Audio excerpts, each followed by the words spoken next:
তো বন্ধুরা, গত ভিডিওর মাধ্যমে অনেকে কমেন্টে জানিয়েছিলেন যে ভাই আমারে গাড়ির মোবিল কিভাবে চেক দিতে হয় এটা দেখানোর জন্য, প্লাস গাড়ি পানি কোথায় ঢালতে হয় এবং কিভাবে ঢালতে হয়। তো চলেন দেখা যাক, আপনাদের দেখাই দিই। তো এটা আমাদের শ্যামলী গাড়ি।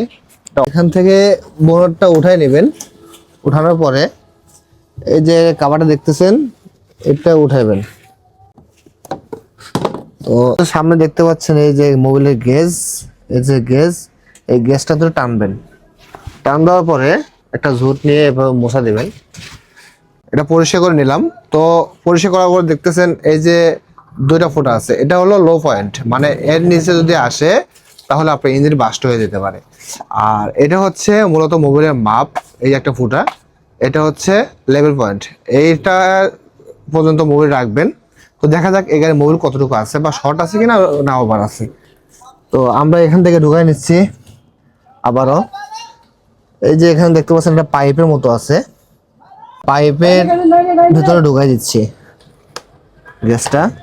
তো ভালোভাবে ঢুকাবেন যাতে পুরোটা ভিতরে ঢুকে। এবার আবার বের করে, তো আমরা এখন দেখব। তো আমি যে ফুটাটা আপনাকে দেখাইছিলাম, তো ফুটার উপরে আছে, অতএব মোবিল ওভার আছে। তো এতটুকু ওভার স্বাভাবিক। তো গাড়ির মোবিল ঠিক আছে। আমরা আবার ঢুকাই দিচ্ছি গ্যাসটা। পানি কিভাবে চেক দিবেন অথবা পানি কোথায় ঢালতে হয় আমরা পানিটা দেখাই।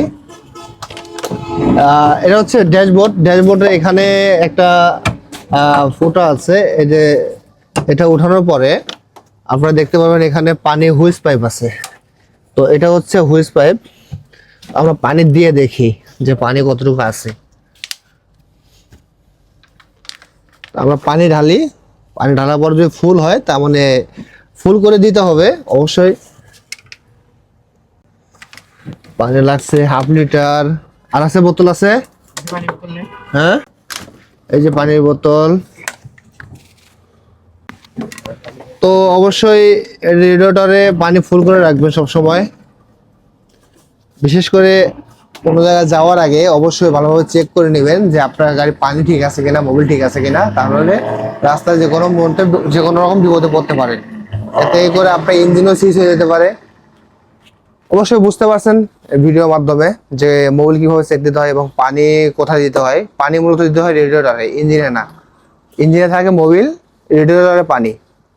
অবশ্যই বুঝতে পারছেন। আল্লাহ হাফেজ। আর নতুন কোনো ভিডিও চাইলে অবশ্যই কমেন্টে জানাবেন। তো আপনাদের কমেন্ট অনুযায়ী আমি ভিডিও বানাবো। ধন্যবাদ সবাইকে।